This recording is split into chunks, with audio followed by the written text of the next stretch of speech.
for my needs these days. So, what's your solution? Just to wrap up, what would you like us what would you like to see happen? Well, I'd like to see a licence fee, and say $120, $20 for administration, $100 of that going into habitat ponds or into research and habitat ponds. So, yeah. Excellent. Hey, Ian, thank you very much for your time this afternoon. Really appreciate you talking about that. It's going to be interesting to see whether we do get the conversation that Forrester and Bird want about our whitebait. Could I just have one more little comment here? Yeah, go for it. Right.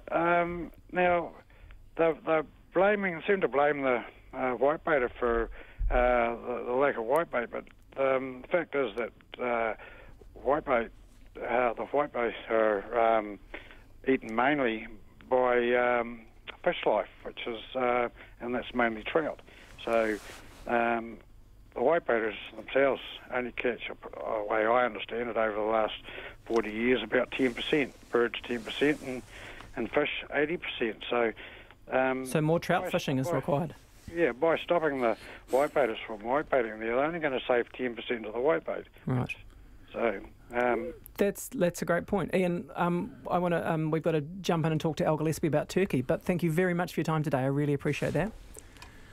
That is Ian McCracken, whitebaiter. Now, look, before we go, because 5 o'clock is rapidly approaching, things today in Turkey are getting tense. The currency is in trouble. The President Erdogan today said that his country will boycott US electronic products. This is in response to tariff increases from Washington. International law professor Al Gillespie from the University of Waikato is on the line. Al, sorry, we've left this late in the hour, but what's going on in Turkey and how worried should we be down here in New Zealand? As for us in New Zealand, we haven't got much to worry about at all, but the situation's definitely escalating. It started off with some sanctions over a pastor who's held in Turkey. It's escalated into a trade dispute and then an unofficial boycott of American products. And retaliation versus retaliation, do you see this getting bigger? It's likely to expand because the next thing that could happen is that Mr. Trump could boycott a number of arms sales going into Turkey. The big risk right now is not only that there is a strong risk to the Turkish currency and the Turkish markets, it's also that Turkey could decide to walk out of NATO. It's unlikely, but it's possible. And what's the implication of getting closer to Russia and how that plays out? It's our most reliable ally in that part of the world for what we need for NATO and for stability. And if it turned towards Russia and to Iran, it would completely upset the apple cart, not just with regards to Syria, but also with regards to the balance of power in that part of the world. And the currency itself, what does that mean, that the fact that the lira has gone down 20% plus? It's getting closer to 35% at the moment. And that's on top of a 40% drop in the value of their markets in money terms. And also we're seeing inflation at about 15%. Normally Turkey's a relatively stable country, but at the moment it's very unstable. The risk economically is that contagion could go into other countries like India and South Africa. All right, we're coming towards the end of our time, but Al Gillespie from Waikato University, thank you very much for that. We will watch Turkey and come back to that as things develop. I know people over there who are keeping their head down at the moment. I know. Mark and Cocker, any last words? Not about that. There's too much to say on that, but thank you very much for having me. That's it. Thank you very much for coming in. And Victoria Stewart and Wellington, thank you so much for your time today. It's been great to have you on. Been great to be here. Thanks, Tim. Coming up after the news at 5 o'clock is Checkpoint with John Campbell.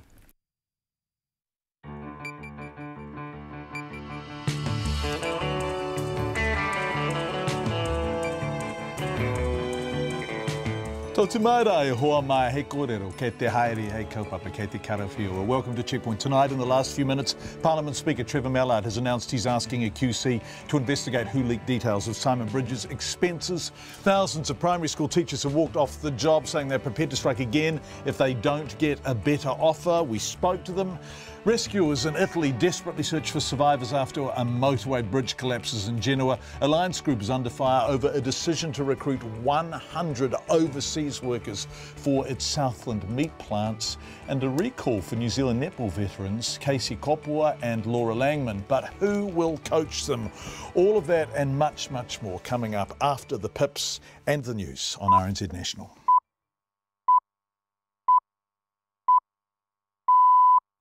RNZ News at 5 o'clock. Good afternoon, I'm Anna Thomas. The Prime Minister is asking striking teachers to be patient, saying radical change takes time. 29,000 primary and intermediate teachers are off school today, demanding better pay and conditions, and large numbers have turned out for protests around the country. Ben Strang reports. The Primary Teachers Union says members will strike again if they don't get an improved offer from the Ministry of Education. But the Prime Minister, Jacinda Ardern, asked for patience from about 4,000 people gathered outside Parliament, saying change is needed. Chris Hipkins, the Education Minister, says the pay and conditions of teachers has not kept up with the demands they face. The teachers want those words turned into action. Talks with the Ministry resume next week. Ko Ben Strang tēnei. In Auckland, thousands marched up Queen Street to Aotea Square holding placards and chanting. One of the teachers, Vanessa Short, says she'll leave the job if staff get anything less than what the union is demanding. 16% is not unrealistic. If I left and went to Australia, I'd get 30% more wage. 16% is nothing. We have had no money and input into our profession for the last 10, 12, 13 years. We've had a pathetic 1% rise. Vanessa Short, a primary school teacher. Parliament Speaker Trevor Mallard has launched an inquiry into who leaked the opposition leader's travel expenses to the media. A Queen's Counsel will lead the inquiry with the help of an employment lawyer and someone with forensic IT skills. The focus of the leak was a nearly $114,000 travel and accommodation bill from National Party leader Simon Bridges. Mr Bridges will be asked to get each of his 55 MPs to sign a confidentiality waiver. Mr Mallard says he will also sign the waiver as he had access to the information, but says neither he or his office received the documents electronically, which is how they were leaked. The inquiry would identify if Parliamentary Service was to blame or an MP, in which case that person would be publicly identified. Ngaroa Wahia residents say they understand why the Maori King's former advisor wrote a scathing letter about financial misspending in the King's office. Tukuroi Rangi Morgan wrote to King Tuheitia about spending by Rangi Whakaruru. Pare Oranga Tekata has strong ties to the kingitanga and shares some of Mr Morgan's concerns. A $43,000 tummy tuck and $100,000 leased SUV and 25, these are just, that's extravagant. I just think that's a bit OTT, over the top. In the letter, Mr Morgan claims Mr Whakaruru has a $250,000 salary and has taken out big loans and drives expensive cars. Fonterra says its interim chief executive won't get the $8 million salary package earned by his predecessor. The dairy company has appointed a Fonterra insider, Miles Hurrell, as the interim chief executive, replacing Teo Spearings. Fonterra's chairman, John Monaghan, says Mr Hurrell's salary will be far lower than the $8.3 million paid to Mr Spearings. There might be the possibility of some niches being created by rebels themselves. And that appears to be the wrong audio, but we will play you the right one. Miles' salary will be substantially less. It will be published, and if Miles is not 24 hours into the role, but his salary will be substantially less. Mr Monaghan says changes in the direction of Fonterra are likely, but he's tight-lipped about what they'll be. Now, rescuers in the northern Italian city of Genoa are searching through the night for survivors of a catastrophic motorway bridge collapse. Tons of concrete rubble came crashing to the ground when a 200-metre section of the bridge gave way while more than 30 vehicles were on it. The official death toll is 26, but several people are still unaccounted for. Marcello De Angelis, who is coordinating the Italian Red Cross rescue effort, says it looks unpromising, but they're not giving up hope in finding survivors. There might be the possibility of some niches being created by rebels themselves, and with people being eventually protected by the rebels. We are working on this emergency as if it was an earthquake. Marcello De Angelis. The Vatican is being accused of covering up decades of sexual abuse by more than 300 priests in the US state of Pennsylvania.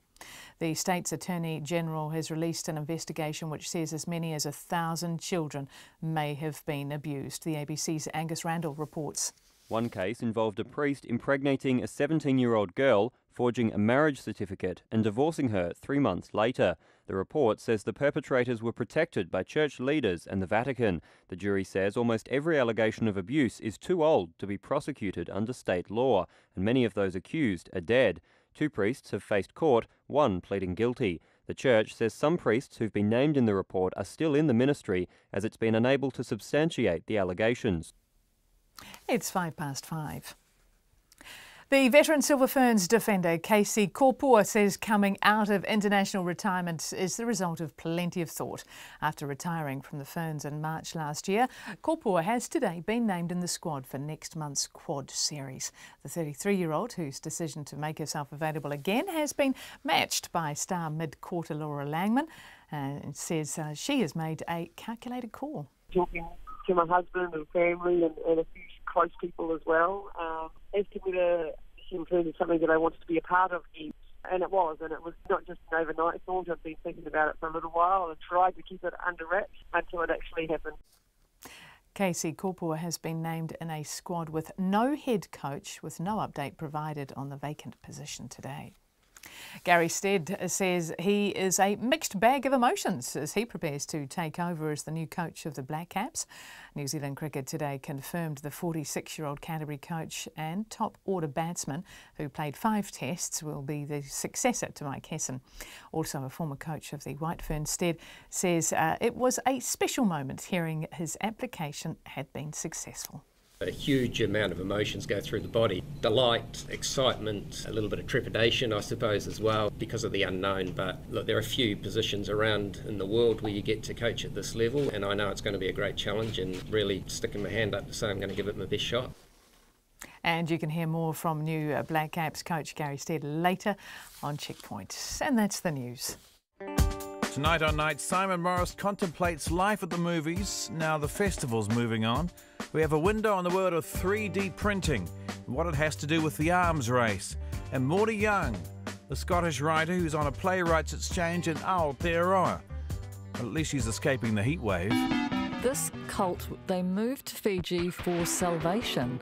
Yes, there's a very interesting story saying that they were following the tale of Joseph fleeing to Egypt to escape trouble, and so in Egypt they found salvation. So Fiji's become Egypt, offering safety from persecution, safety from trouble, well, at least until now. That's Lately with Karen Hay, 10 p.m. weeknights on RNZ National. And now the short forecast from Med-Service. To midnight tomorrow, Northland and Auckland, cloudy periods and isolated showers. Coromandel, Bay of Plenty, fine, apart from a few showers this afternoon and tomorrow night.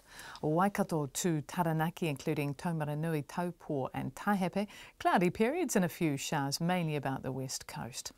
Showers are more frequent tomorrow evening with thunderstorms possible in the west. For Gisborne and Hawke's Bay, showers clearing from the south overnight and tomorrow morning and becoming fine. Whanganui to Wellington, including Wairarapa and Marlborough, a few showers clearing from the south, but the showers will develop tomorrow afternoon and some will be possibly heavy. Nelson, Buller, Westland, Fiordland, fine, but showers developing south of Hokitika tonight and those showers turning to rain and spreading north tomorrow. Heavy at times with possible thunderstorms. For Canterbury, Otago, Southland, fine with high cloud tomorrow and a few spots of rain. And for the Chatham Islands, periods of rain, but it should clear tomorrow. RNZ National, it's 5:09 and you're listening to Checkpoint with John Campbell. Thank you very much indeed, Anna Thomas. Nice to have you with us. Good to be here, mate. And thank you everyone for tuning in. We're grateful for your company. Just to repeat that breaking news, a QC will investigate who leaked the details of Simon Bridges' travel expenses.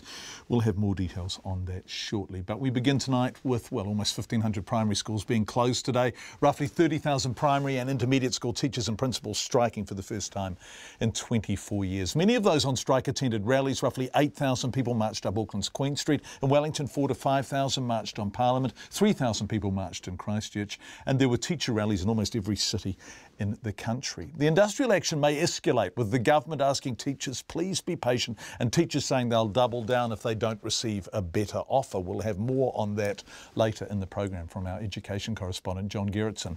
But what do teachers want? Well, our cameraman, Nick Monroe, and I went out in Auckland to ask them. And what we were told repeatedly is more money, better salaries will attract and retain more teachers, but also more money for support staff in classrooms to help meet the requirements of students with special needs or with English as a second language. Children with the same rights to an education as everyone else, but we were repeatedly told getting left behind because there simply aren't enough staff to cope. How long have you been teaching for? I would say probably 35 years. This is my 29th year. This is my 3rd year teaching. 12, 13 years. How long have you been teaching for? I graduated in 1978. Bloody hell. I know, it's a very long time, John. That was my first class, 1968. Nick, our cameraman, can you swing around? I want to look at this. For viewers, sorry, for people listening, this is Manurewa West Primary School, Prima 4 in 1968, and there they all are, they're smiling faces. 37 children, no release time. So why are you still teaching? Because I love it, and I'm doing a bloody good job. From brand new teachers to people teaching before the brand new teachers were even born. Thousands of them, some protesting for the first time ever.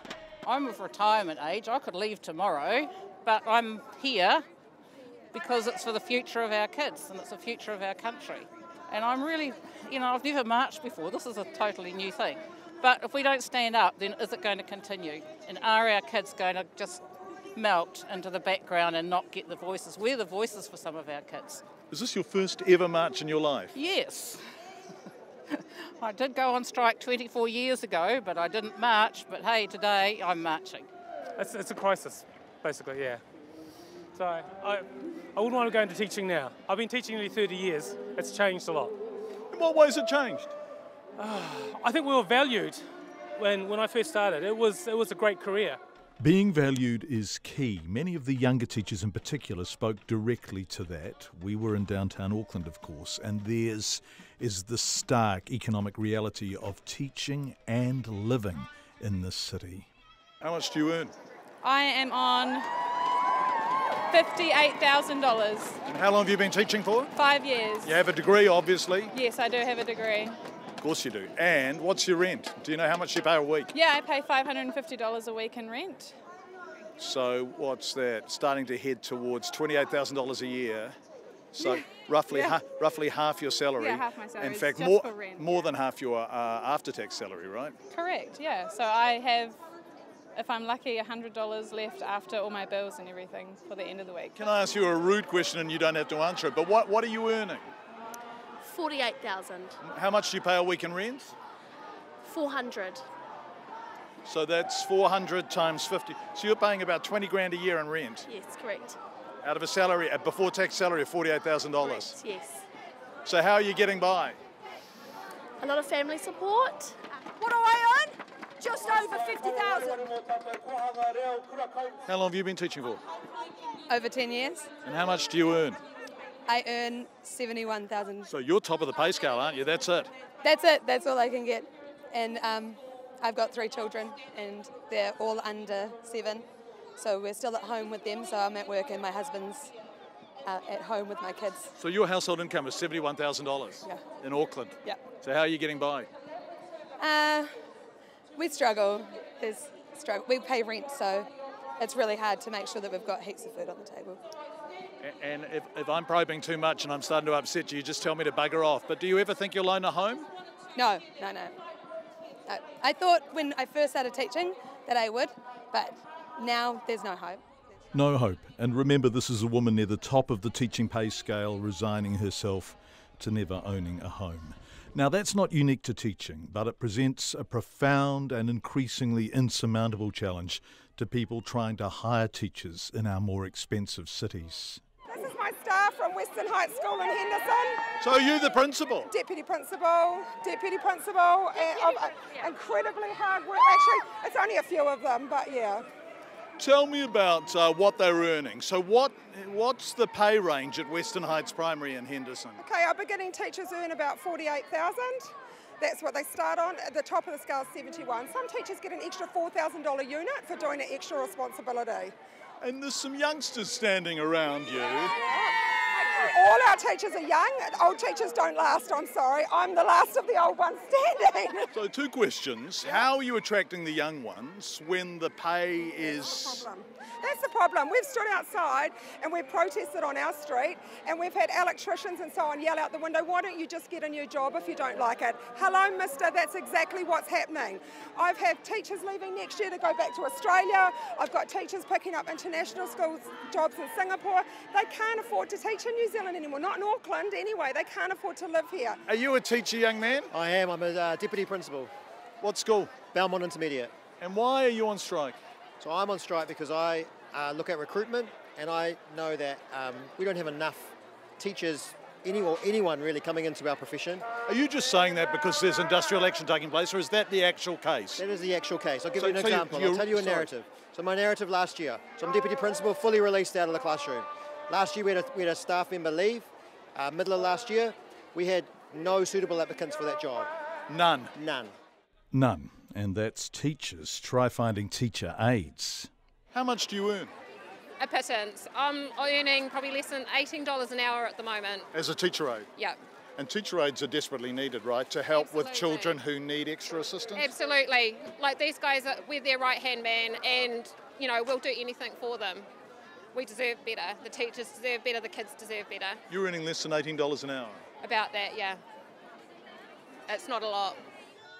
And this is where the personal economics become part of a bigger story, because teacher after teacher told me that teacher aides, people to work with children with special requirements, people to work with children with English as a second language, are increasingly not there. We want the government to give us some resources so that we can help the kids the best that we can. What resources do you need most of all? Personally, I really appreciate the teacher aid support that we get. Our special needs teachers who coordinate special needs. Every school should have one of those because that load is just increasing all the time. I was just talking to a teacher aide who's behind me. She's earning $18 an hour. I know. I've worked with her. She was in my classroom full time and she was so valuable. I couldn't have done my job without her. And we so need to value those people and show them how much we value them. It's quite immense because we are sitting in a class of between 25 to 30 kids in a classroom, and when you have that special needs student in your class, you really want to give them focused education. But if we don't have the teacher hours or the teacher learning assistants, we can't give them what they deserve. Everyone has a right to equal education in this country, and it's not happening. What does your sign say?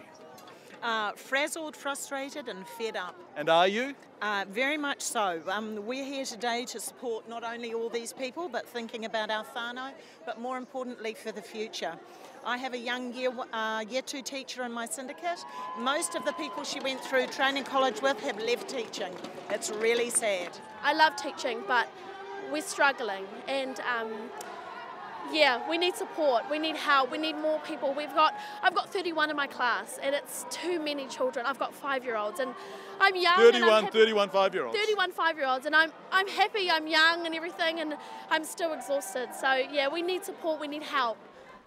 Teachers marching up Queen Street today. Later on Checkpoint, we'll hear from John Gerritsen with some of the political reaction and response from Wellington. It's 18 minutes past 5. Parliament Speaker has launched an inquiry into who leaked the National Party's expenses to the media this week. Well, the National Party's leader's expenses. The Queen's Counsel will lead the inquiry with the help of an employment lawyer and also someone with forensic IT skills. The expenses showed the party's leader, Simon Bridges, had spent nearly $114,000 on travel and accommodation between April and June. Yesterday, Mr Bridges called on the Speaker, Trevor Mallard, to hold this independent inquiry, hoping it will prove his claim the leak did not come from one of his own MPs. Mr Mallard says he spoke to Simon Bridges and they agreed there was an issue about the security of information which could potentially be quite serious. The inquiry will look at who forwarded it to whom, and also who else had access to the data, which was very specific data at a very specific point in time, and who did access it and for what purposes. The General Manager of the Parliamentary Service has used his authority to give full access to all of the core Parliamentary Service computers for that purpose. So there's not a question of having to ask people's permission. As far as members are concerned, there are matters of parliamentary privilege involved, and consent or a waiver will be necessary. Yes, that consent and waiver. Trevor Mallard says he will ask Simon Bridges to make sure all his MPs sign a waiver allowing access to their computers. The evidence will show to whom members forwarded the document. It will show who printed it. If it's to a staff member, then the General Manager's permissions will come back in again, and their computers will be accessed to see who, if any, of them forwarded the document and to whom. I'm not putting either a start date or a finish date on this inquiry. It might well be the fact that the level of expertise that is coming into it causes someone to put their hand up, because there is, unless they have incredible expertise, they will be identified. Trevor Mallard speaking just a short time ago. If it turns out an MP has leaked the information, their identity will be made public. But if it's a Parliamentary Services staff member, Mr Mallard says that will be an employment matter. 21 minutes past 5. That just breaking in the last hour or so. Witnesses have described what one called an apocalyptic scene after a motorway collapsed in the Italian city of Genoa, killing at least 26 people and injuring dozens of others. Rescuers are still searching through the night in a desperate search for survivors after around 35 cars and trucks plunged 100 metres to the ground when a section of the 51-year-old suspension bridge simply gave way. Bridget Burke has more. The moment a motorway bridge collapsed in the northern Italian port city of Genoa in the lunchtime rush hour. A resident was filming torrential rain as the Morandi Bridge tragedy unfolded before him. From the air, this helicopter footage shows the utter devastation. A section of the bridge, including a tower that anchored several supports, collapsed without warning, taking with it 35 cars and trucks and their passengers and plunging them 100 metres to the ground. Giant slabs of reinforced concrete and the twisted wreckage of cars landing on the roofs of 2 warehouses, train tracks and the riverbed underneath. On the ground, 280 rescuers and sniffer dogs worked against the clock in a desperate search for survivors. Firefighters dangling from the remnants of the bridge, desperately searching for signs of life. 2 survivors were pulled from the rubble, but Italian Prime Minister Giuseppe Conte warned dozens had perished and the death toll is expected to rise. At this moment, it is an incredible tragedy, above all because there has not been an explosion or an accident, but we're working on the hypothesis of a structural failure. The 1.2 kilometre long Morandi Bridge connects the A10 highway that goes south towards the French Riviera and north to Milan. Prime Minister Conte said authorities would launch a full investigation as soon as it is safe to access the site. It is a bridge that was conceived in the 60s and was inaugurated in 1967. At the time, it was a structural work that, even from the architectural point of view, was really impressive. It is clear that these works, like many other Italian infrastructures, are dated and therefore subject to the test of time. This bridge was subject to maintenance, but we will have to make all the necessary surveys, together with the judiciary, to ascertain what caused the collapse and to prevent such tragedies from being repeated. Deputy Prime Minister Matteo Salvini vowed to find those responsible.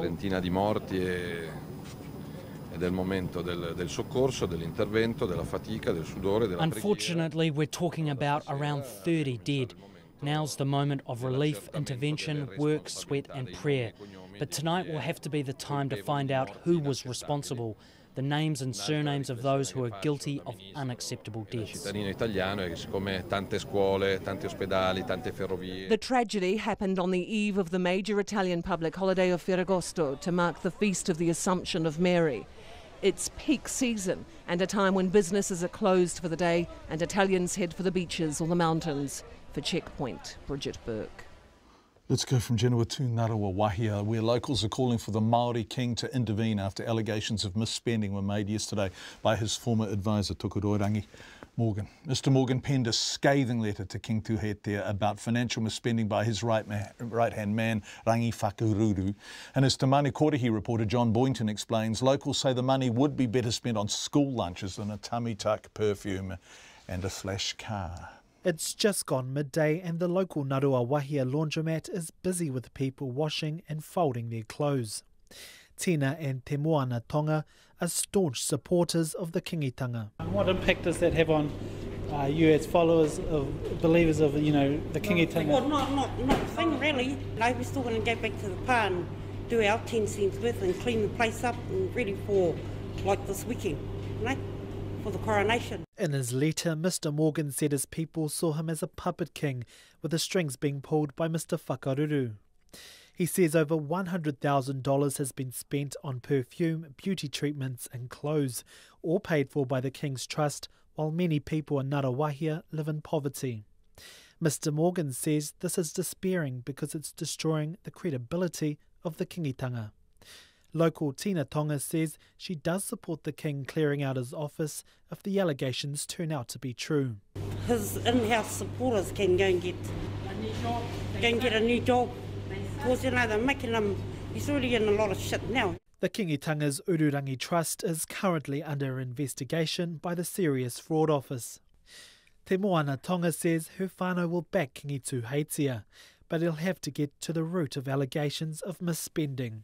Part of God's challenge to him to step up, weed out the weeds and from the flowers, and it's his fight alone.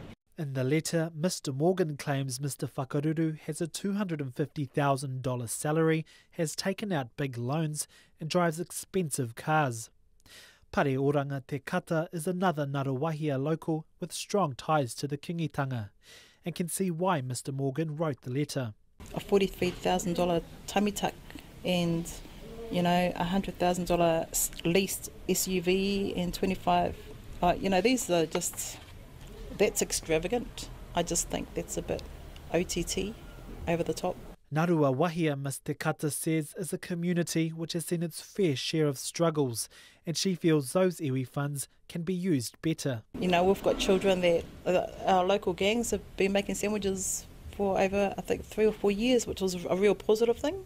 When I was working at the kohanga, it was really good to see that sandwiches were coming in and the kids were really happy about those kind of things. And it's only the little things that really count. I think that's a bit karoha, but where that money could be sourced in a positive way for the community. Pare Oranga Te Kata says if she had one message to tell Kingi Tuheitia, it would be the words of a song that was written for his mum, the late Dame Te Ariki Nui Te Atairangi Kahu. He aha te moemoea, he wawata kau, he tūmanako he tangina te ngā kau. So it just talks about aspirations of moving forward, things about heartfelt emotions of the people.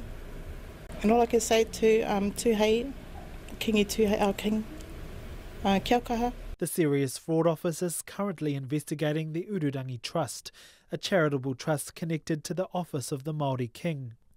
Neither Mr Morgan or Mr Whakaruru could be reached for comment today. The Koronehana or coronation celebrations for the Maori King begins on Friday. Mo te hōtaka o te ahi pōnei, ko John Boynton aho. 28 minutes past 5, here comes Anna Thomas with the headlines. In a richly varied first half hour, let's turn to some sport now. New Zealand netball veterans Casey Kopua and Laura Langman have been recalled to the Silver Ferns squad for the upcoming Quad Series. Netball NZ CEO Jenny Wiley today confirmed their return in a press conference today, but as Ravinda Hunia reports, just who will coach them remains a mystery.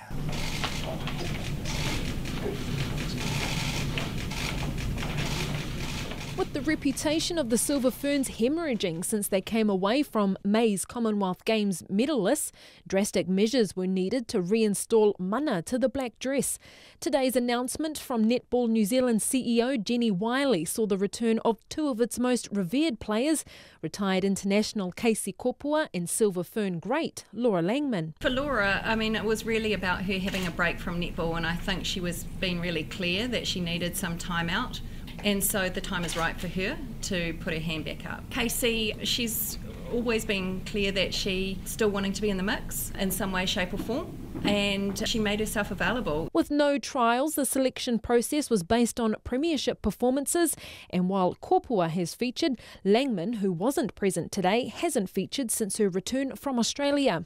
Rules clearly state you must be signed to a New Zealand franchise to be able to play for the national side, but for Wiley, desperate times call for desperate measures. Our eligibility does require you to have played in ANZ Premiership, and Laura hasn't played in the 2018 season, and for that reason she has been granted an exemption by the Netball New Zealand board. Former Silver Ferns captain Korpua admits it's been hard to watch the side's decline and says she feels a responsibility to come out of retirement. I don't think, the girls ever lost their mana. It was just, obviously it's just been a bad time, but the girls never stopped trying. They wouldn't have done it on purpose and things like that. So they'll still have their mana. It's just things are a bit negative at the moment, so we really need to change that around. The playing roster may be set, but there's still no resolve to the coaching problem identified in Netball New Zealand's own review.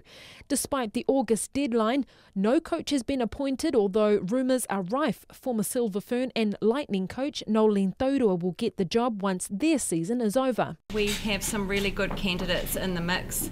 It's obviously a really important process for Netball New Zealand. We must get this one right, and it remains confidential, but we have some really good people that we're speaking with, and we hope to be able to announce a coach, whether it be a head coach or an interim coach, by the 10th of September. But for defender Katrina Grant, who as captain bore the brunt of the devastating Commonwealth Games result, a new coach is worth the wait. Katrina, sorry, last question. What were your thoughts when Janine Southby resigned? Do you think that was the right decision?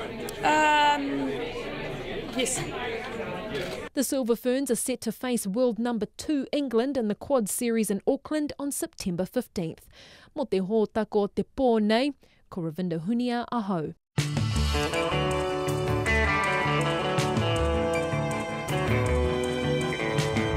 With Checkpoint on RNZ, thank you so much for being with us. Coming up, Fonterra appoints an interim chief executive. Alliance Group is under fire over a decision to recruit 100 overseas workers for its Southland meat plants. We'll have more on that. New Zealand-born cricketer Ben Stokes is recalled to England's Test squad. And plans for a Peter Jackson movie museum in Wellington are scrapped. Madison standing by with business news. We'd love your feedback. Teachers, any feedback at all, really. Text us 2101 or email checkpoint@radionz.co.nz. But with the time at 28 minutes to 6, here's Anna Thomas with the headlines. Lovely, thanks John. The Speaker Trevor Mallard has announced an inquiry into who was responsible for leaking Simon Bridges' travel expenses to the media. A Queen's Counsel will lead the investigation along with an employment lawyer and someone with forensic IT skills. The leak focused on the nearly $114,000 spent on travel and accommodation by the National Party leader. Striking primary teachers say they will stop work again if next week's negotiations don't deliver the pay rise they're asking for. 29,000 primary and intermediate teachers went on strike today, with many turning out for the protests and marches around the country. The Prime Minister says she supports the need for radical change to the profession, but is asking for patience. People in Ngaruawahia are calling on the Maori King to remove anyone from his office who may have misspent iwi finances. Tukuroirangi Morgan has written a scathing letter to King Tuheitia about financial misspending by his advisor, Rangi Whakaruru, who he says has a $250,000 salary, has taken out big loans and drives expensive cars. The Kingitanga's Ururangi Trust is currently under investigation by the Serious Fraud Office. Fonterra says its interim head won't get the $8.3 million salary package received by the outgoing chief executive. The dairy cooperative has appointed one of its executive officers, Miles Hurrell, to take over from Teo Spearings, who is standing down next month. Fonterra last week announced a drop in its forecast payout, and its new chairman, John Monaghan, is clear it will have to change its strategy. The Australian Parliament has widely condemned Senator Fraser Anning's call for a ban on Muslim immigration and a return to the White Australia policy. The senator used the Nazi phrase final solution in his maiden speech last night. Fraser Anning, a former member of One Nation Party and now in the Kata Australia Party, is unapologetic, saying offence is a matter for those who take offence. Most Australian politicians have condemned the comments, including Pauline Hanson, Senator Anning's former boss. And those are the headlines. Thank you very much indeed, Anna Thomas. We appreciate it. Let's turn to business news now with Madison Reedy on the other side of me in the Auckland studio. Hi, Madison. Hello. Fonterra, interim chief executive. The notes here say taking a good hard look at itself. It is. It's going to take a good hard look in the mirror. The dairy cooperative is. So the milk's turned a bit sour over there, it seems. And as we just heard in the news as well, we've been hearing it all day. You know that when business news hits the news, it's a big day. Fonterra is so big, right? It is our biggest company. So today we obviously had the interim chief executive announcement, but we already did hear in March that Teo Spearings, the now previous chief executive, was going to stand down. So that was announced with its interim financial results, which at the same time they announced a $348 million loss, which obviously happened under his reign. So a bit of context around Miles Hurrell, the now interim chief executive. He's a bit of a dairy veteran. He's been at Fonterra for 18 years. Now, he was the chief operating officer of FarmSource, so does have a very close relationship with dairy farmers, Fonterra's dairy farmers there. And so Teo is staying on, as was mentioned just then too. Teo will stay on for 1 month, even though he's been on there, you know, with that kind of change since when he said he would step down in March. He feels it necessary to stick around for about another month. And as you probably remember, there was a bit of a contest around his salary that was announced, I think, last year. He was paid out in 2017 for that financial year, had an $8 million pay packet, which made him the top paid chief executive in New Zealand. So I've calculated that, and for the month that he's sticking around with his base salary of $2.5 million, for the next month he's going to be paid about $205,000 and $233. That's just base, right? That's just what goes into the bank account every fortnight. Exactly. Nice work if you can get it, Madison. And while he's been there has been obviously a lot that's happened that has led to this as well. So recently we had the chairman stand down, and that was because of the company said a health scare. But shareholders were up in arms again about that because they didn't actually really know that he was sick. So they were all surprised when he stood down. And then obviously last week it went into a trading halt, reviewing its earnings. So there actually wasn't too much damage from that. But you know, when I said it was, we may have miscalculated here, that made people kind of question, you know, well, who's counting the beans? And obviously, as I mentioned, that half-year loss, and most of that was due to a $160 million payout to that French food company, Danone, and then they also had a $405 million write-down from its pretty bad investment in that Chinese dairy company being mate. And that has actually been put on kind of Teo Spearings' shoulders too, because he was obviously the one that led that investment into being mate, and it lost money for about 2 consecutive years, and they stuck with it. He didn't pull out of it. So that was kind of put on him, that responsibility there. And also under his reign, he's been there since 2011, was the botulism scare. All the way back then in 2013, so that's on him too. The company did release a statement today, and that's where we kind of realised it was about to take a hard look at itself. And we've obviously already had the company executives say that they will today too. What they said was that it's important that we give ourselves the time to take stock of where we are as a cooperative, breathe some fresh air into the business, then determine any changes that are needed. And they're saying that the appointment of the new CEO is the next big critical decision. Did they send out a statement saying they're going to breathe some fresh air into the business? Breathe some fresh air. Like a pasture. Does it not just put you in that mental picture, doesn't it? It does. It puts me in the mental picture of the people sitting around that office writing that nonsense and charging $800 an hour to come up with breathing fresh air. Thanks, Madison. Smaller business, but Esquires is buying Mojo. Coffee merger, really. Esquires and Mojo, both cafes, obviously. Why are they doing that? Well, so the company that owns Esquires all over the world is called Cook's Global Foods, and it announced today that it has entered into a conditional agreement with Mojo, which was founded in Wellington about 15 years ago, and they are going to acquire 100 shares of it, and that values Mojo at $19 million.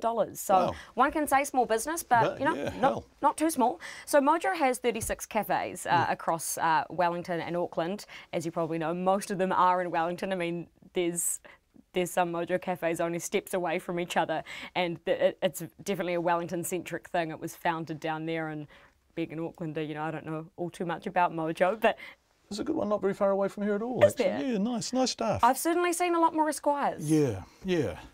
Right, what happened on the markets today? On the markets today, the NZX Top 50 index rose 16 points, so that's nearly 0.2% to close at 8987. The New Zealand dollar is buying at 65.6 US cents, 90.9 to the Australian, and 51.6 British pence. And Fonterra's fund rose about 1% actually on that news of the new chief executive today, so that's up 5 cents to a share price of $4.85. Madison Reedy, who could do Fonterra for Mastermind by the sound of things. Thank you very much indeed, Madison. We appreciate it. It's 20 minutes to 6. And breaking news, police in Genoa say the death toll has risen to 35 from that collapsed bridge. Dozens of rescuers have worked through the night to search the rubble for survivors. Obviously, they have found some more bodies. The death toll overnight was in the mid to late 20s. It's now 35. Alliance Group is under fire over a decision to bring in 100 overseas workers for its Southland plants.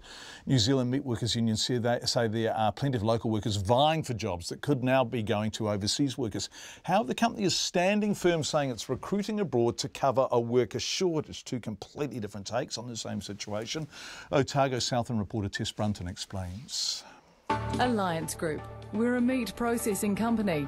But you're about to discover there's much more to us than meets the eye. Each year, more than 2,000 people work in the two meat processing plants operated by Alliance Group in Lawnville and Mataura. Less than 1% of its Southland employees are from overseas. However, the company's plans to recruit 100 temporary workers from overseas is causing a stir. It's a decision Union Otago Southland Secretary Gary Davis says will hit some Southland families hard. The workers at Lawnville, the first ones laid off in about May, were able to go over to Mataura and work for another month or 6 weeks there. If these people are brought in from overseas, they'll get a job there, so that they'll be filling those positions, so that there won't be an option. He says about 30 people may miss out on the additional work. Mr Davis says the union plans to make a submission to Immigration New Zealand against the company's application to employ overseas staff. And that's the big thing that these companies have got to take into consideration, that, our people that are doing these jobs, they've got to balance the rest of their work life as well, and especially their families. And as you say, it's very difficult to manage your life when you're only getting 6 or 7 months of the year, and in a lot of cases relying on the unemployment benefit for the rest of that time. Mr Davis says good local workers are applying to work at the plants, but they're being rejected. He says there is not enough education, training or support to assist more Southland workers to enter the industry. However, Mr Davis remains hopeful meetings between Alliance Group and the union may bear fruit. Leading immigration lawyer Tauriki Delamere says the company should be looking closer to home for workers. They've been shutting meatworks all over the bloody country, and I imagine there's literally hundreds of people out there who have the skills, and New Zealanders with the skills and experience you need. But they probably won't work for the shit wages Alliance probably wants to pay. However, Otago Southland Employees Association Chief Executive Virginia Nichols says it's unsurprising Alliance Group is looking offshore for workers, but it's not for a lack of trying. I think they've been trying across the board to attract more workers to go down to Southland, and I think they're finding great difficulty to get people to actually come to Southland, and I don't understand why, because it's a beautiful place. And I think they'd be very keen. I mean, most manufacturers down there have vacancies, and they would be very interested to talk to people that want to work in their organisations. Alliance Group refused to be interviewed today, but in a statement, Manufacturing General Manager Vili Visa says employing and upskilling New Zealanders is always their preference. He says sourcing seasonal workers remains one of its biggest challenges, despite running extensive recruitment campaigns. The company is now waiting to hear whether it will get a green light from Immigration New Zealand. For Checkpoint, this is Tess Brunton. The New Zealand-born cricketer Ben Stokes has been recalled to England's Test squad just hours after being cleared of a charge of a fray in a British court. A jury in the Bristol Crown Court took 2 hours to acquit the 29-year-old, who was charged in relation to a fight in Bristol last year. After the verdict, Stokes thanked his wife, family, friends and teammates for their support during what he called an 11-month ordeal. The BBC sports editor, Dan Rowan, was in court. It had taken almost a year, but finally Ben Stokes emerged from court today having cleared his name. One of the world's top cricketers found not guilty of a fray. Today's verdict represents the end of an 11-month ordeal for Ben, during which time He's had to maintain his silence at times when many on social media and in certain parts of the press predetermined his guilt long before the trial began. The past 11 months have served to highlight to Ben just how highly he values his position as an England representative, both in terms of the privilege that role entails and the responsibilities that accompany it. Also acquitted, co-defendant Ryan Alley, one of 2 men knocked unconscious by Stokes in a late-night brawl last year. I am very relieved. I'm glad it's all over. That's all I'd like to say at this time. Sorry, do you mind just loosening that right one on my wrist? Stokes had been arrested in Bristol in the early hours of September 25th. Police body cam footage showing him being detained. Moments earlier, he'd been involved in this fight, punching both Ali and his friend Ryan Hale, who was cleared of a fray last week at the direction of the judge. The local resident who filmed the violence said the men had behaved like football hooligans. Ali left with a fractured eye socket. Stokes insisted he'd been acting in self-defence, having confronted the pair over homophobic language towards 2 gay men. CCTV footage from earlier in the evening showed Stokes and teammate Alex Hales trying to re-enter a nightclub while out celebrating an England win. The prosecution said Stokes can be seen mocking the gay men and throwing a cigarette butt at one of them. Stokes claimed it was just banter. The 2 gay men seen chatting to Stokes earlier that evening. Neither were called as witnesses in the trial. I didn't get involved, I was more on the sideline. But yeah, it turned into a massive brawl, and obviously I got a bit scared, so I carried on walking off. So you didn't witness the entire fight to the end? I witnessed most of it. Yeah, it was when the guy was on the floor, that's when I kind of thought it was a bit too much for me. Had he been found guilty, Stokes could have faced a suspended prison sentence. Instead, after almost 2.5 hours of deliberations, the jury cleared him, a decision that allows a controversial career to resume. This has been a costly episode for a player who only 10 days ago starred as England beat India in the first test. In the wake of the incident, Stokes was left out of the squad for last winter's Ashes series, but today he was reinstated for the 3rd test, which starts on Saturday. Do you have any message for England cricket fans, Ben? Do you feel you let them down at all? This could just be the biggest victory of his career. But with a disciplinary commission set to decide on any cricketing punishment for Stokes in the coming weeks, today's not the end of a saga that's damaged the reputation of both the player and the sport. That report from the BBC. Let's stick with cricket. New Zealand cricket's worst-kept secret was confirmed today when Gary Stead was announced as the new coach of the Black Caps. A former top-order batsman for Canterbury, he played 5 tests for New Zealand in 1999. Stead steps into the role after Mike Hesson's surprise resignation in June. The 46-year-old's promotion comes after 6 seasons as head coach at Canterbury, while prior to that he spent several years at the helm of the national women's team. After the announcement at New Zealand Cricket headquarters in Auckland this morning, Stead told our sports reporter Clay Wilson that taking charge of the Black Caps was a logical next step in his career.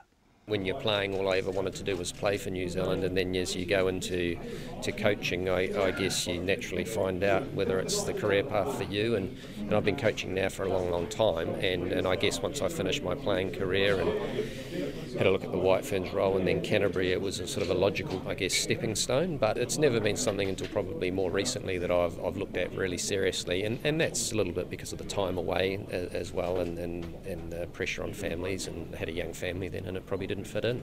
How do you intend to balance that? Because obviously it was a big factor for Mike in stepping away. You're a father of 2. Yeah. How does that fit in for you? Yeah, I mean, that's a great question. I mean, it's going to be something that I know Brian Stronach will keep challenging me on, is to ensure that I have some balance and consistency in the time. And it doesn't mean I have to be away on every tour as well, or be involved in it. I can have times to step back, and that will be about growing other people then as well. So it'll be hard initially, I'm sure, because you want to be there, you want to understand what's going on, but then I guess there'll be times that I have to keep looking after myself as well, because you don't want burnout.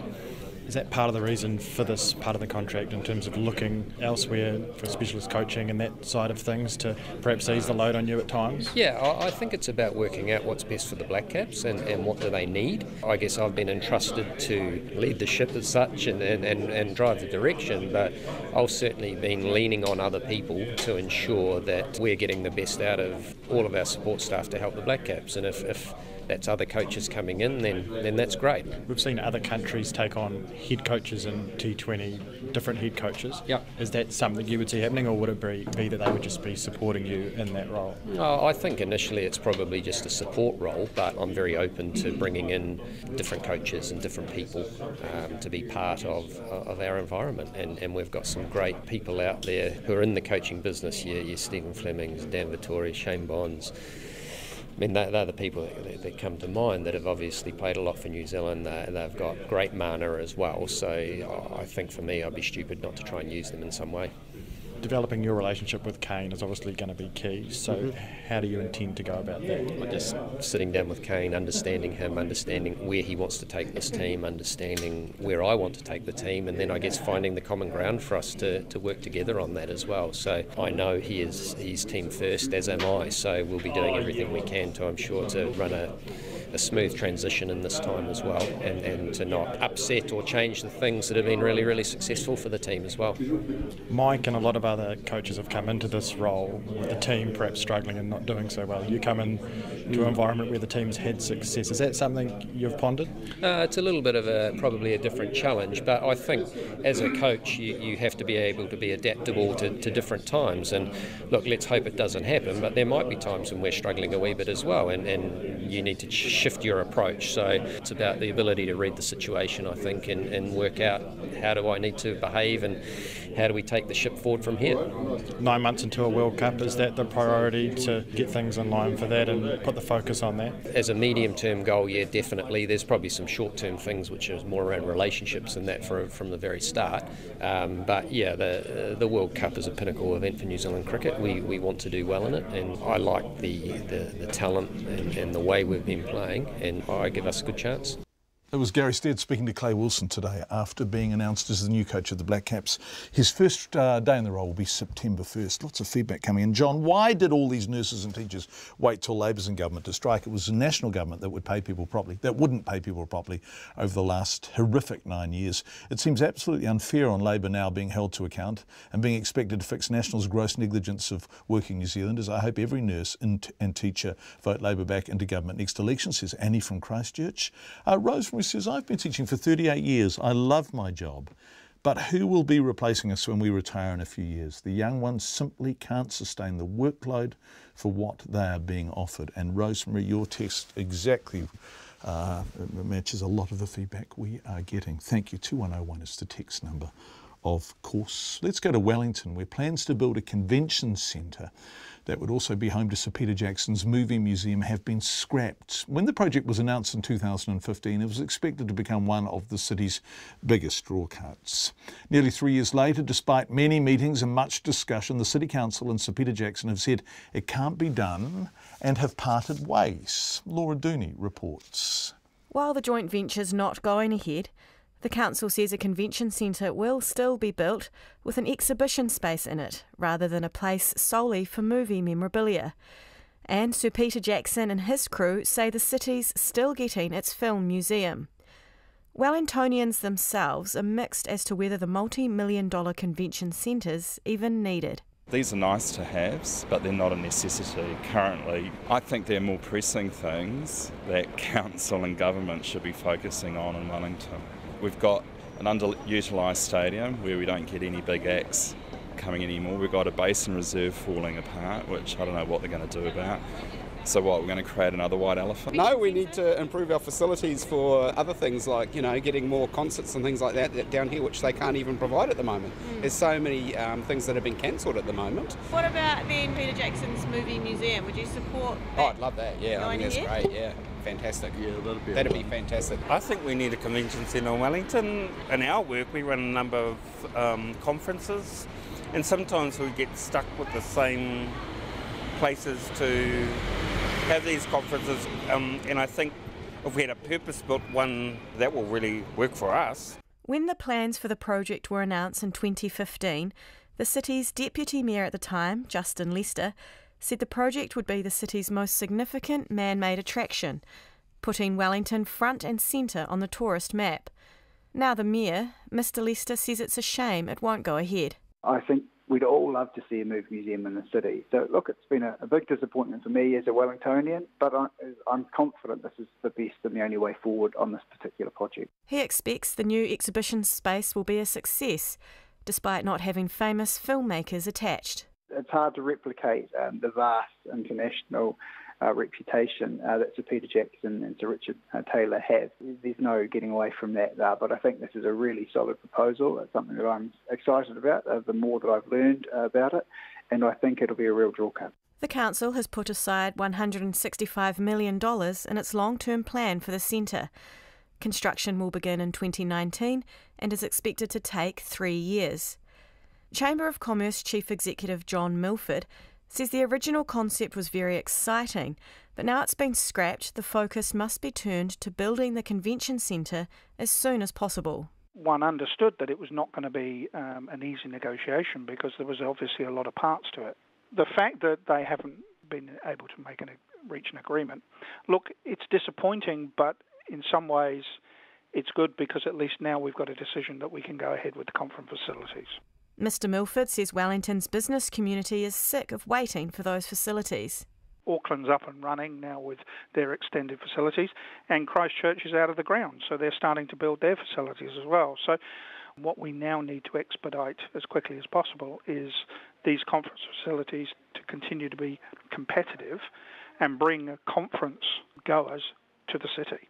The Movie Museum Limited was set up by Sir Peter Jackson, Fran Walsh, Sir Richard Taylor and Tanya Roger.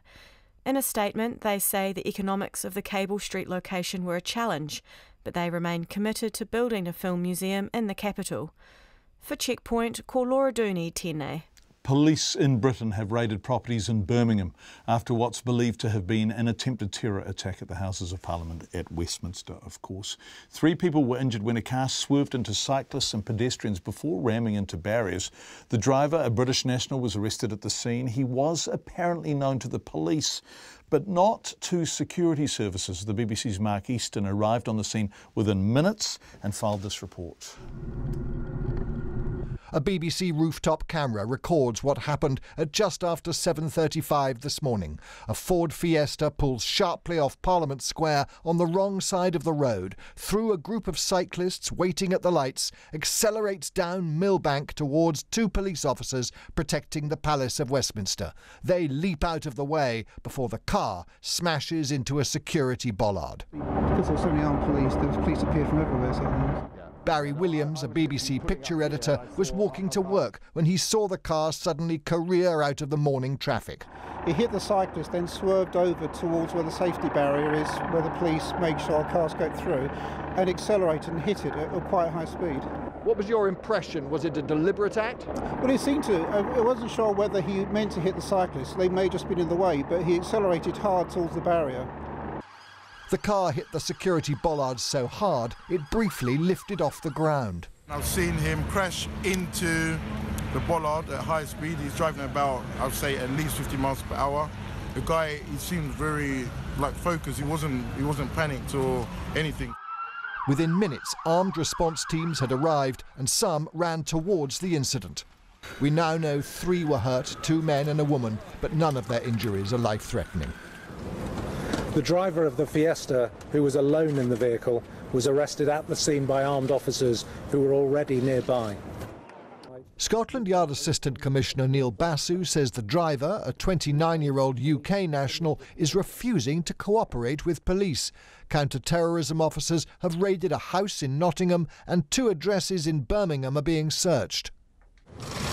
Given that this appears to be a deliberate act, the method, and this being an iconic site, we are treating it as a terrorist incident, and the investigation is being led by officers from the Counter-Terrorism Command. I can tell you is that no one's allowed access now.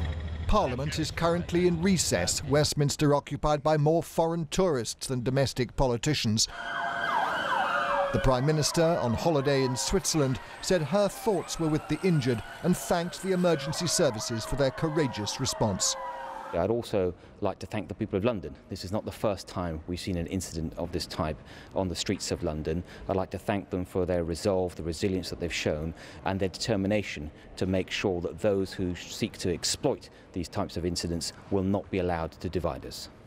Less than a year and a half since the Westminster Bridge attack, once again the area around Parliament was in lockdown today.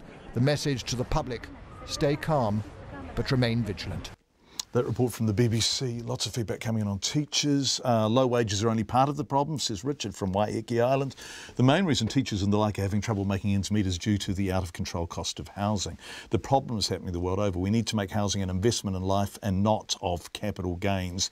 There needs to be a housing audit to see how many homes are sitting empty due to landowners not wanting to rent them, and they are only in it for capital gain. Another interesting program, says Sue. Thanks, Sue. Re teacher aides, it also has to be remembered that they're not paid over the holiday breaks. Really hard for a group of loyal, hard-working people. I spoke to a teacher aide on the protest today who, walking up Queen Street, who was earning less than $18 an hour. And of course that is for the hours that she's at school. They don't get paid for holidays in many cases. People asking why there should be an inquiry into Simon Bridges' spending, not into the leak of the information, most likely by a member of his own party, which was made to the public next day anyway. Waste of even more money, or what there should be is an inquiry into the travel. Hi, John, do we really need a QC to determine Simon Bridges' travel expenses? Why not ask the bus driver? Thank you for your feedback. It's 6. RNZ News at 6 o'clock. Good evening, I'm Anna Thomas. An inquiry has been launched to find out who leaked the National Party's expenses to the media. The expenses showed the party's leader, Simon Bridges, had spent nearly $114,000 on travel and accommodation between April and June. Permission has been granted for Parliamentary Service computers to be searched, but MPs will have to sign a waiver to give permission, which National's Jerry Brownlee says will happen. Parliament Speaker Trevor Mallard announced the inquiry this afternoon, saying a Queen's Counsel will lead it with the help of an employment lawyer and also someone with forensic IT skills. I'm not putting either a start date or a finish date on this inquiry. It might well be the fact that the level of expertise that is coming into it causes someone to put their hand up, because unless they have incredible expertise, they will be identified. Trevor Mallard. Nearly all foreigners have been banned from buying most New Zealand homes in a bid to crack down on overseas speculators. The government's legislation has passed its final hurdle to become law this afternoon with the support of Labour, New Zealand First and the Greens. The Associate Finance Minister David Parker told Parliament there was no doubt international buyers had been driving up house prices in some areas. The law will still allow foreigners to buy new apartments in large multi-storey developments. Australian and Singapore citizens will also be exempt from the ban because of their country's free trade deals with New Zealand. The National Party says the bill is a cynical attack on foreigners, particularly those with Chinese-sounding names. The Education Minister says the pay rates of primary teachers have not kept up with the demands of the job. 29,000 primary and intermediate teachers are off school today demanding better pay and conditions, and large numbers have turned out for protests and marches around the country. In Wellington, the teachers made clear that if their issues are not addressed, they're eager to take further strike action. Chris Hipkins, who was at the rally at Parliament, says the government is keen to return to the negotiating table. They've raised issues that the government is incredibly sympathetic to, that we are committed to working with them on. We can't do everything all at once. I've said that a number of times, but I would be concerned if they were talking about further strike action now before they've even started negotiations again. Chris Hipkins. A large search and rescue operation, which is underway in northern Italy after a deadly bridge collapse, is expected to last for days. A 200-metre stretch of a motorway bridge in the city of Genoa collapsed, sending vehicles plunging to the ground and crushing buildings below. At least 26 people have been killed, but the death toll is expected to rise. Rescue teams using sniffer dogs have been working through the night in the hope of finding survivors. The Italian Prime Minister Giuseppe Conte said authorities were working on the theory the collapse was due to a structural failure. Queenstown's mayor is being taken to court by the liquidators for Stonewood Homes.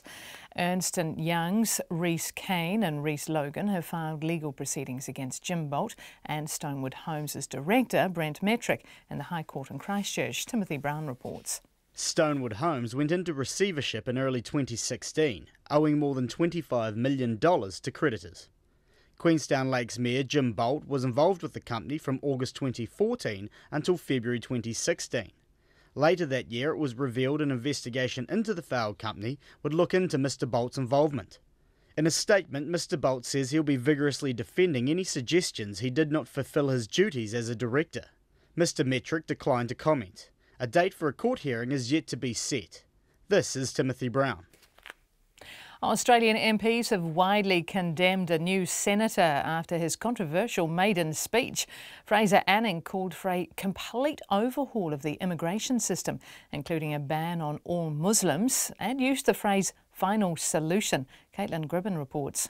The Katter's Australian Party senator is unapologetic for advocating a return to the White Australia policy. He's laughed off criticism of his use of the phrase final solution, used by the Nazis in reference to annihilation of Jewish people from Europe. Prime Minister Malcolm Turnbull says there's no place for racism in Australia. Senator Anning's remarks are appalling. I condemn them and I reject them. Labor's Penny Wong also gave a passionate speech. A nation that is divided is never safe. A nation that is divided is never stronger. Some senators say they regret shaking Fraser Anning's hand after the speech.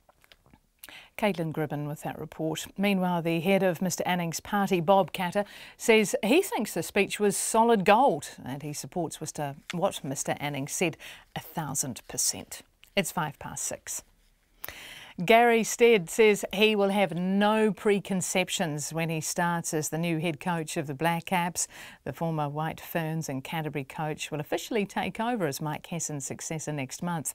Stead says his initial approach will be as more of an observer. I'm going to go into the role with my eyes wide open. I believe in the first 3 to 6 months, it's your chance to go in with fresh eyes, and I will see things that probably people in the environment who have been there for a long time won't see because they've been ensconced in that environment. Gary Stead. The incumbent Silver Ferns captain Katrina Grant is delighted with the return of Laura Langman and Casey Korpua. Star mid-quarter Langman and veteran defender Korpua were both named today alongside Grant in the Ferns squad for next month's quad series. National Premiership MVP Grant says having two vastly experienced players back is great news. Those two are great friends of mine. There's always an open door. They're outstanding netballers, outstanding people. So, if they're going to bring anything to the court, which we all know they can do, then bring it on. Katrina Grant has also endorsed Noeline Taurua to take over as head coach.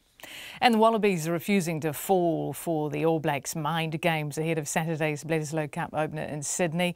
Australian first five Bernard Foley says questions over the starting spot of Beauden Barrett in the face of Crusaders star Richie Mo'unga's hot form are crazy considering his All Blacks counterpart was the 2016 and 2017 World Player of the Year. And that's the news. First responders on the scene in Genoa. They're using the dog squads to really try and find those people who are buried beneath the ruins. First nationwide strike in 24 years. Teachers have been denigrated, they've been overworked, underappreciated, underpaid. And will Waikato Uni scrap its faculty on First People? What we don't want to be is a first for the retrenchment back. That's not a first that we want for this faculty. First with the News Morning Report with Susie Ferguson and Guy and Espino, weekdays from 6. Then on 9 to noon, two members of the Victorian Ministerial Advisory Panel on Assisted Dying talk about the state's groundbreaking law change.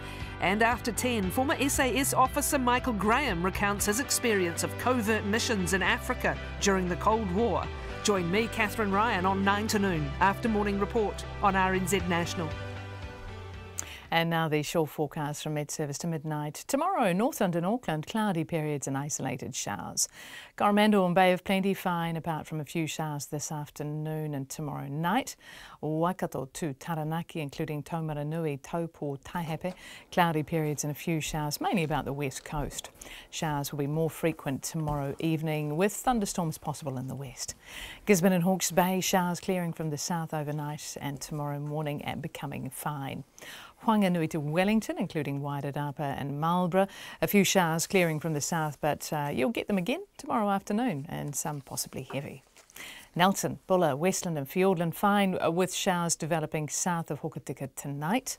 Showers turning to rain and spreading north tomorrow, heavy at times with possible thunderstorms.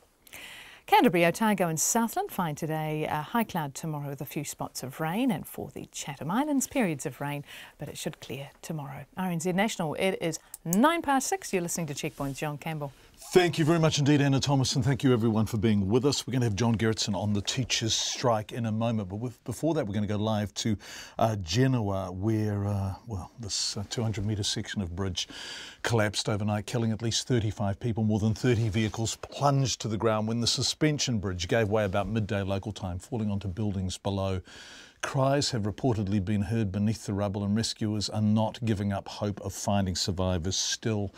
Joining us now live from Genoa, a little earlier than expected, is CNN's Ian Lee. Ian, we so appreciate you being available to us. Thank you. We know it's early there. What is the latest after the overnight searching?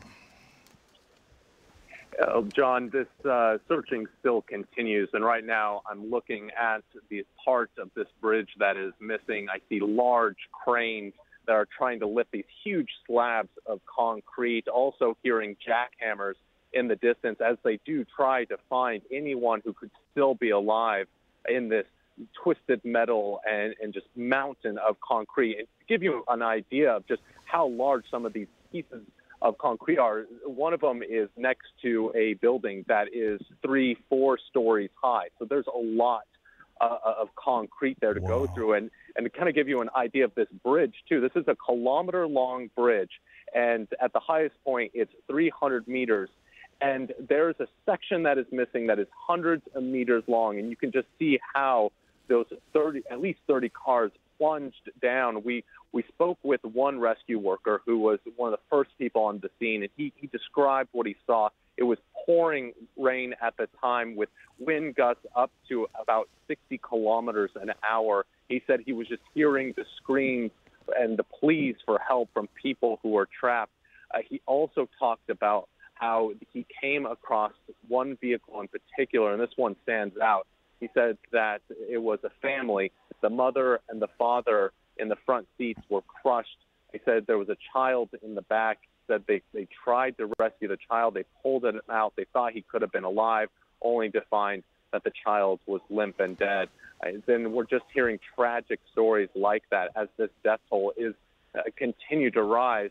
This is a bridge, though, that locals around here say has had problems for decades. This is a 50-year-old bridge, and they said at least up to 3 decades ago, they were seeing issues with it. And up to really last month, they were complaining to local authorities that this bridge wasn't safe. And there are communities and houses and apartments that are right next to this bridge, and they were afraid that it could fall down on them. And, fortunately, I guess if there is any silver lining, today is a major holiday in Italy.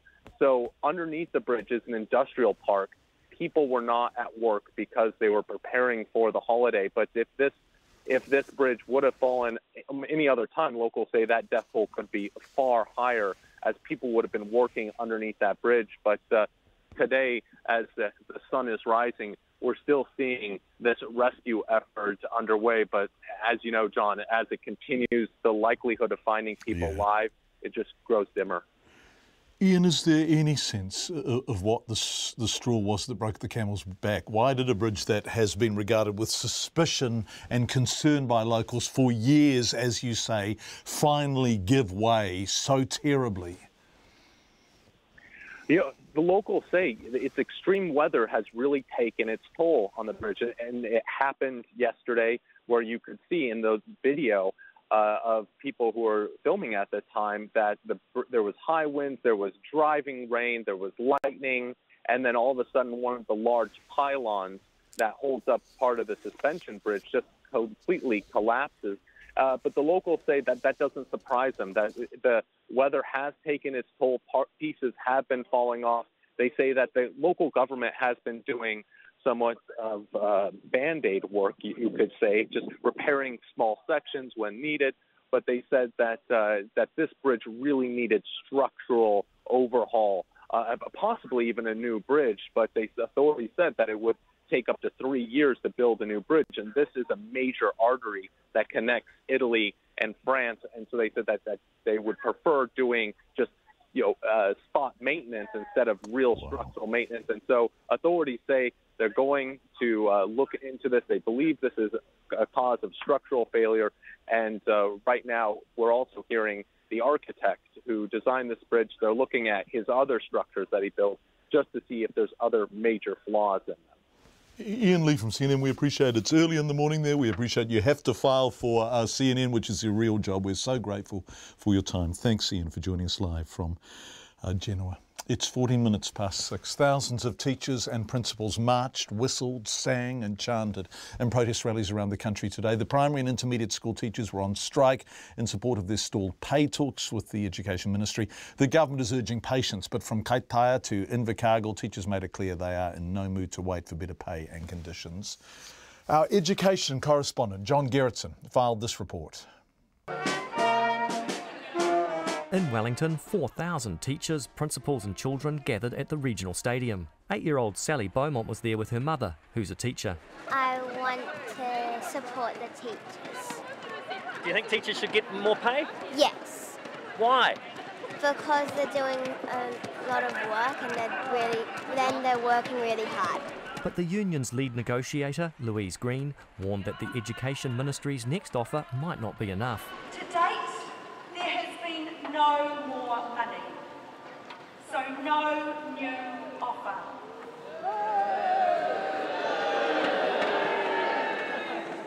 What we saw in May and June is still what's on the table. And that means we've got to act and be noisy and make sure that our voices are heard. Michael Hutchinson is not a teacher, but he was at the Wellington rally with his son Charlie and his sister Juliana. He says teachers deserve a pay rise. Absolutely, and not just a pay rise, a bit more time to actually teach. Now, this is a one-day strike, but there might be more. I mean, was it hard for you to take a day off today and look after your son? Yeah, it is a little bit difficult, but it's important, so why not? Juliana Hutchinson is a new teacher at Wainuiomata Intermediate. She says the strike is critical.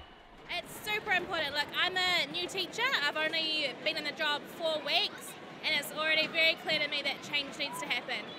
Mainly for the students, and secondly for the rights of the teachers. Another Wellington teacher, Ashley Chesterfield, says teachers need better conditions. It's tough, and it's kind of making me second guess decisions that I've made in regards to coming into teaching. I'm here for the kids, but the quality of work environment is just hard. It's tough. Yeah, and you're giving up a day's pay for this? So you think this is going to be worthwhile? Yep, I hope so, and if not, we'll go for 2. In Auckland, 10,000 teachers and principals marched up Queen Street to Aotea Square. Megan Brealey says teachers need more pay. We need to be paid more. That boils down to that. Teachers are struggling to survive. I know of lots of teachers who couldn't come today because they couldn't afford the principal to come in. Vanessa Short says teaching has become just too hard. I've had enough. I can't keep going like this. I was at work last night. You know what time I left work? 8 o'clock. You know what time I left work on Monday night? 8 o'clock, and it's the same every week. We work hard. We've got more and more kids in our classes with special needs. These kids are in our class and are waiting for a year before they're even seen by anybody to give us support with them. Hugo was one of many children supporting their teachers at the Queen Street rally. The teachers are our future, so if we don't get good education, it's just not going to be a good life.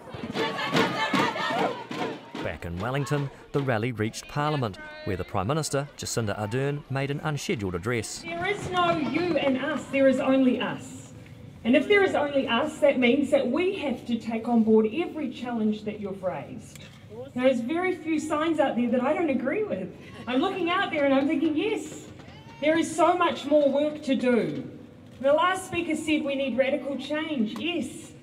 Yes, the only point we would make is, unfortunately, sometimes radical change takes time. The government is asking teachers for patience, but NZEI member Matt Boucher made it clear that teachers have had enough. Politicians say that education's a priority, but nobody wants to do anything about it. Chris Hipkins says that he's disappointed that we want more than a few token scraps. Yeah, well, we're more than disappointed, we're outraged. Now teachers are hoping that outrage has been enough to convince the government that it needs to improve its offer. Mo te hōtaka o te ahi, ko John Gerritsen tēnei. And John was working with our visual journalist Rebecca Parsons-King. It's being labelled the speech which shocked the nation. Well, it was the speech that shocked the nation. Pauline Hanson on steroids and a low point in Australian politics. Australian MPs have been lining up to condemn new Queensland Senator Fraser Anning over his controversial maiden speech last night. Mr Anning, a former member of the One Nation Party and now a member of the Kata Australia Party, advocated for a complete overhaul of the immigration system, including a ban on all Muslims. He effectively called for a return to the infamous White Australia policy, and he used the Nazi phrase, final solution. Today, the Senate failed to pass a motion to censure him, but has united in support of multiculturalism. Here's the ABC's Alexandra Beach from Canberra. Condemnation is coming from all sides. The Prime Minister, Malcolm Turnbull, told the Parliament Fraser Anning's speech was shameful. I condemned the racist remarks of Senator Anning last night as soon as I heard of them, and I've condemned them already today. And I condemn them again here in this House. And he's warned the remarks about Muslims could have dire consequences. Those who seek to demonise all Muslims on the basis of the crimes of a tiny minority are helping the terrorists. I say this as Prime Minister whose most solemn responsibility is to keep Australians safe. The Energy Minister, Josh Frydenberg, says he's personally offended by the use of the words final solution. His mother survived the Holocaust. They were inappropriate, they were hurtful to me, but also to everybody in this place. And also among those saying Senator Anning's gone too far is One Nation leader Pauline Hanson. I did watch it from my office and I was appalled at his comments and his remarks. To actually hear people say now that it's like hearing Pauline Hanson on steroids. I could take offence to that. Fraser Anning was elected under the One Nation banner, but left shortly after he was sworn in and joined the Kata's Australia Party instead. So Senator Hanson says this isn't her problem. It's got nothing to do with me. Go and talk to Bob Katter.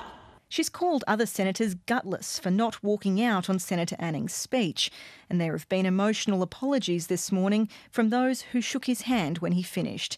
Here's Independent Senator Darren Hinch. I want to apologise to the Senate and the Australian people that after this vomitous poison last night, I then stupidly, recklessly and unthinkingly, no, I did think about it, I followed Senate protocol and I dutifully lined up here and shook this unworthy man's hand. I just want to go on record and say I then went home and I washed my own. The Senate kicked off today's proceedings by passing a motion to say it believes the dismantling of the White Australia policy was a good thing. It was moved by Labor leader in the Senate, Penny Wong. It is with bipartisan support for those Australian values of inclusion, acceptance and respect, a belief in equality, the rejection of racism, and instead the support of tolerance and acceptance of respect and equality. Let us stand for that, because that is the best of this country. The motion was backed by the Coalition, One Nation, the Greens and crossbenchers. But Fraser Anning's made a string of media appearances this morning and he isn't backing down. On Sky News he said he wouldn't be apologising for anything. I don't need to be told what I should and shouldn't say in this country. I thought, and as far as I'm concerned, we have the freedom to say whatever we like. He says the connection of the phrase final solution with Nazi Germany didn't occur to him. It was just two words. The thought police have jumped on it. Fraser Anning's party leader, Bob Katter, is yet to respond. In fact, he has responded now, Bob Catter, saying it was, and I quote, a magnificent speech, solid gold, and that he supports what Mr Anning said 1000%. New Zealand First has accused the National Party of racism in its questioning around the Wali Homaha inquiry at Parliament. Winston Peters and Shane Jones say it's offensive that National MP Chris Bishop continually alleges dodgy behaviour based on whānau links between Mr Homaha and the party's Deputy Leader Fletcher Tabato. Here's political reporter Gia Garrick. Does she have confidence in her government's professional independence from Mr Homaha when her police minister gives him a shout out in his workout videos, her Deputy Prime Minister attended a celebration on a marae for his appointment as Assistant Commissioner, her Foreign Affairs Under Secretary has whānau links to him, and he was previously announced as a candidate for New Zealand First? National MP Chris Bishop was questioning the Prime Minister when Shane Jones interrupted. So I want to raise an issue that is troubling a number of us on this side of the House. That was because of a question today referencing family ties between Wali Homaha and Fletcher Tabato. They are both from the same iwi, and Mr Tabato has previously called Mr Homaha a member of his whānau. Mr Homaha is also the chairman of his marae. Mr Jones asked the Speaker to address the issue of what he says is continued baseless racism by the opposition. Now, I'm not suggesting that Mr Bishop is anti-Māori, and quite frankly I don't care if he is, but as an important principle as the number of Māori in the House, whether they're urban Māori, broader traditional Māori, that you contemplate that situation, because we're not going to put up with it for one more day. Winston Peters says it's clear as daylight National has made no effort to back up the claim. By innuendo they are saying that person's a cousin. In the Scottish or the clan sense it could be 7,000 to 10,000 people or more involved. But no, they don't make that difference. They just say because of their relationship they're acting in a corrupt way. Now that's rotten, it stinks. National MPs, however, are backing their man, saying Mr Bishop is not being racist. Deputy Leader Paula Bennett says they have a right to question potential conflicts of interest. As one of those Māori, there is actually also a convention that we express our conflicts of interest for our whānau, and particularly when we are looking at making statutory appointments, and this side of the House has a right to question that. The Shadow Leader of the House, Jerry Brownlee, says it's Mr Jones' accusation that is not helpful. The general allegation made against the Parliament by Mr Jones today, that it is somehow racially selective to bring up an issue that relates to the appointment of a person who is of New Zealand Maori descent, is a very, very backward step for this Parliament. The Speaker, Trevor Mallard, says he dealt with it at the time by requesting the question be reworded and was pleased Mr Bishop chose instead to not repeat it. The 6-week inquiry into the appointment of Wali Homaha as Deputy Commissioner of Police kicks off this coming Monday. From Parliament for Checkpoint, Gia Garrick. 6:26. Some Hanmer Springs businesses are hoping an 11th hour effort will save their town from being inundated with freedom campers. The Hurunui District Council passed a new freedom camping bylaw in July, which opens up 4 parts of the town centre to freedom campers where none were allowed previously. But businesses say they're not only worried about the problems that freedom campers could bring, they say the whole bylaw is fundamentally flawed. Logan Church went to Hanmer Springs to find out what all the fuss is about. In the middle of the week, the alpine village of Hanmer Springs is quiet, leafy, peaceful. But in the weekdays and holidays, especially in the summer, it is inundated with thousands of tourists. St James Hotel owner, Paul Bagent, says one of the council's new freedom camping areas is right on the doorstep of his 5-star accommodation, and he's not happy about it. As soon as people come to know that this is an area for freedom camping, it gets on the apps. We all know then there's huge pressure, people flock in for that. There'll be arguments as to who should be there. People will park alongside for sure in the night. There'll be a huge difficulty controlling it and managing going forward. Paul Bagent is also unhappy with how the council came to its decision on the new bylaw. He says the local community boards never decided if it favoured the changes, although he says the council was told the community board did. It was clear, certainly from me in making those submissions at the meeting, that some of the councillors felt there should be changes to the Hanmer Springs plan, but as I say, they were told through the chair that was not possible because of the position the Community Board had taken. In actual fact, the Community Board had not taken that position, so we believe that councillors were misled in that process. The Hanmer Springs councillor, Jason Fletcher, declined to comment ahead of an extraordinary council meeting tomorrow. A motion to revoke or alter the district-wide bylaw has also been tabled, and a petition was launched today by the town's business owners to try and change the council's mind. The Hanmer Springs Business Association represents about half of the town's hospitality businesses, and its chairperson, Christian Chester, also has concerns. We think actually leading up to things, there was flaws in the consultation process, and that's what we're trying to get across. It's not that we're moaning that the bylaw has been passed and we're angry at that, is that we weren't properly heard and we weren't properly consulted on. But the Huranui District Council's Chief Executive, Hamish Dobby, has a different version of events. Went back to the Community Board with an option that proposed restricting freedom camping within the village centre in Hanmer, but allowing it in the surrounding area. The Community Board didn't like that option and said that their least unpreferred option, if there is such a thing, was to have the 4 parks. He dismisses accusations the consultation and decision-making process was flawed. No, that's just, self-serving would be the word I would use to that description. Look, consultation means that your view will be heard, it will be listened to and it will be considered. It doesn't necessarily mean that you're going to get your way. Tomorrow, councillors will have to choose whether to keep the bylaw as it is, scrap it, or change it. In Hanmer Springs for Checkpoint, call Logan Church, Tēnei. And Logan's story ends our program for tonight. Thanks, Logan, who shoots his own stories as well as reporting on them. Those of you who are texting in, particularly first-person experiences of being teachers struggling to get by or who are leaving and telling us about it, we'll be in touch with you. We really appreciate hearing from you. On behalf of our excellent hard-working team, thanks for the pleasure of your company tonight. We'll be back tomorrow at 5.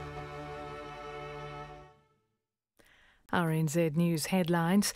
Parliament Speaker says National MPs will have to sign a waiver to allow a probe into who leaked the opposition leader's travel expenses. New legislation will ban most foreigners from buying houses in a bid to crack down on overseas speculators. Shane Jones says the National Party is being racist in its references to dodgy behaviour and whānau links over the Wally Homaha inquiry. People in Ngaroa Wahia are calling on the Maori King to weed out anyone from his office who may have misspent iwi finances. And the death toll from a collapsed bridge in the Italian city of Genoa has risen to 35. Our next news and weather is at 7. It's a little late for 4th of July celebrations, but this week's New Horizons, introduced by Stravinsky's take on the Star Spangled Banner, looks at Ray Davis's 2 Americana albums